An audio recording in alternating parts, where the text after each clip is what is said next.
తండ్రి చంద్రబాబు బాటలోనే తనయుడి కుటిల రాజకీయం నడుస్తోంది. ఇంకా చెప్పాలంటే ఆ విషయంలో బాబుని మించి క్రూర మనస్తత్వంతో లోకేష్ వ్యవహరిస్తున్నారని రాజకీయ విశ్లేషకులు అభిప్రాయపడుతున్నారు.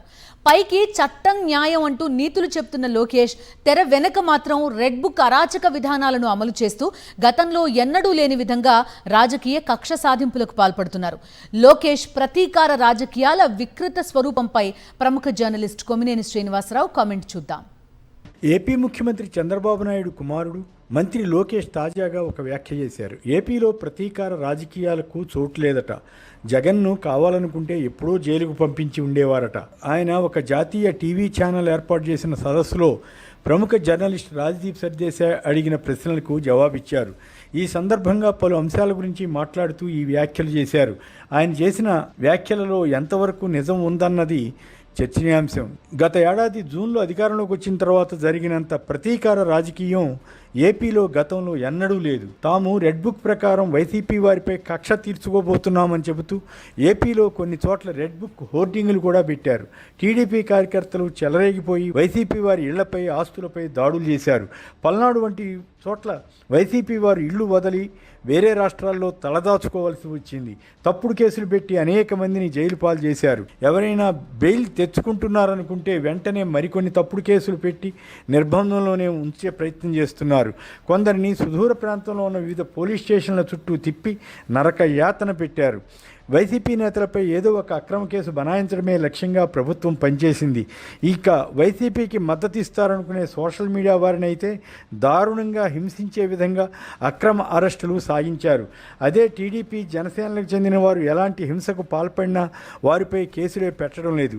ఒకటి అరా పెట్టినా అవి తూతూ మంత్రం కేసులే. అనంతపురం జిల్లా తాడిపత్రిలోని తన ఇంటికి వెళ్ళడానికి మాజీ ఎమ్మెల్యే పెద్దారెడ్డి సుప్రీంకోర్టుకు వెళ్ళవలసి వచ్చిందంటే ఏపీలో కక్ష రాజకీయం ఏ స్థాయిలో ఉందో అర్థం చేసుకోవచ్చు. జూనియర్ ఎన్టీఆర్ను ఆయన తల్లిని దూషించిన టీడీపీ ఎమ్మెల్యేపై కనీస చర్య తీసుకోకపోవడం ప్రభుత్వ పనితీరుకు ఒక నిదర్శనం.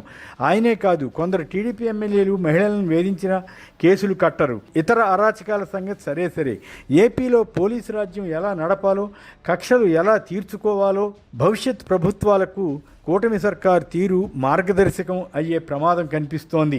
ప్రతిపక్షంలో ఉన్నప్పుడు వైసీపీ ప్రభుత్వాన్ని ఆనాటి ముఖ్యమంత్రి వైఎస్ జగన్ను చంద్రబాబు, లోకేష్, పవన్ కళ్యాణ్ వంటి వారు ఏ రకంగా దూషించారో అందరికీ తెలుసు. ఎన్ని ఎక్కువ కేసులు పెట్టించుకుంటే అంత పెద్ద పదవి అని ప్రచారం చేశారు.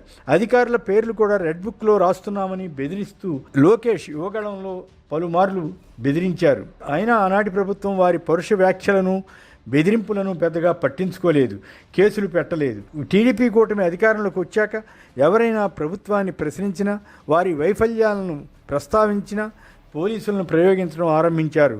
గతంలో చంద్రబాబు సుమారు 14 ఏళ్లు పాలన చేసినప్పుడు ప్రభుత్వం ఇంత ఘోరంగా లేదన్నది ఎక్కువ మంది భావన. కానీ ఇప్పుడు ఆయన పట్టు ప్రభుత్వం మీద ఏమీ లేదని, లోకేషే మొత్తం కథ నడిపిస్తున్నారని పోలీసు అధికారులకు నేరుగా ఆదేశాలు ఇస్తూ ఎవరెవరిని హింసించాలో సూచిస్తుంటారని రాజకీయ వర్గాల్లో ప్రచారం జరుగుతోంది. నిజంగానే ఈ మధ్య చంద్రబాబు ఎక్కువ భాగం ఏపీలో పర్యటనలు చేసుకుంటూ ప్రసంగాలకే పరిమితమవుతున్నట్లు అనిపిస్తుంది. ముఖ్యమైన అంశాలన్నింటినీ లోకేష్ హ్యాండిల్ చేస్తున్నారని అంటున్నారు. దానికి తగినట్లే లోకేష్ ప్రధాని మోడీని 1-2 సార్లు కలుసుకోవడం, హోంమంత్రి అమిత్ షాతో సహా వివిధ సబ్జెక్టులపై కేంద్ర మంత్రులను కలవడం, జాతీయ టీవీ ఛానళ్లకు ఇంటర్వ్యూలు ఇస్తూ ప్రభుత్వ విధానాలపైన అభిప్రాయ వ్యక్తీకరణ చేస్తుండడం జరుగుతోంది. చంద్రబాబును జగన్ జైల్లో పెట్టారు కాబట్టి జగన్ను జైలుకు పంపుతారా అన్న ప్రశ్నకు జవాబిస్తూ అది మా ఎజెండా కాదు, చేయాలనుకుంటే ఎప్పుడే చేసేవాళ్ళం. మా ప్రాధాన్యం ఏపీ అభివృద్ధి. నాతో పాటు చట్టాన్ని ఉల్లంఘిస్తే దాని పర్యవసానం అనుభవించాల్సిందే. నేను తప్పు చేసినా మా నాన్న నన్ను జైలుకు పంపుతారు, మరో ఆలోచన లేదు అని లోకేష్ చెప్పారట.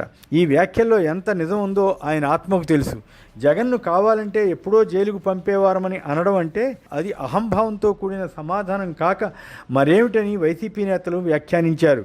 జగన్పై కక్షతోనే లేని లిక్కర్ స్కామ్ను సృష్టించి పలువురిని జైలు పాలు చేశారన్న విమర్శ ఉంది.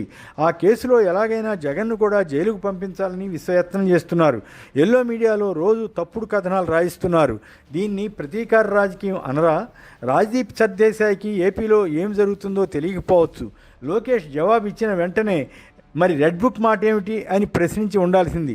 అలా అడిగినట్లు మీడియాలో కనిపించలేదు. కొద్ది రోజుల క్రితం కడపలో జరిగిన ఒక సమావేశంలో మాట్లాడుతూ తాను ఏదీ మర్చిపోలేదని, తన తండ్రిని అక్రమంగా 53 రోజులు నిర్బంధిస్తే కుమారుడిగా మర్చిపోతానా, తప్పు చేసిన వారిని చట్ట ప్రకారం శిక్షిస్తాం, రెడ్ బుక్ తన పని తాను చేస్తోంది అని లోకేష్ అన్నారే. నిజానికి ప్రస్తుతానికి లోకేష్ కూడా మిగిలిన వారికి మళ్ళీ ఒక మంత్రి మాత్రమే. అయినా ప్రభుత్వంలో సకల శాఖల మంత్రి మాదిరి అన్ని విషయాలపై ఆయన ఎందుకు స్పందిస్తున్నారు? మిగిలిన మంత్రులను డమ్మీలుగా మార్చారా? లోకేష్ చెప్పేదాన్నే పరిగణలో తీసుకుంటే తండ్రి మీద గతంలో వచ్చిన కేసులను నీరుగార్చకుండా చట్టం తన పని తాను చేసుకుపోయేలా వ్యవహరించే ధైర్యం ఉందా అని ఒక విశ్లేషకుడు ప్రశ్నించారు.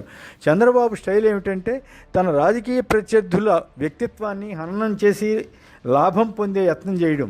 సరిగ్గా అదే రీతిలో లోకేష్ కూడా నడుస్తున్నట్లు అనిపిస్తుంది. పైకి మాత్రం చట్టం గురించి మాట్లాడడం, వాస్తవంలో మరొకటి చేయడం కూడా టీడీపీ ఒక విధానంగా మార్చుకుందన్న విమర్శలు ఉన్నాయి. లోకేష్ అదే రీతిలో అధికారాన్ని అంటిపెట్టుకుని ఉండవచ్చని అనుకుంటున్నారేమో కానీ ప్రజాస్వామ్య రాజకీయాల్లో అన్ని వేళలా అది సాధ్యం కాదు.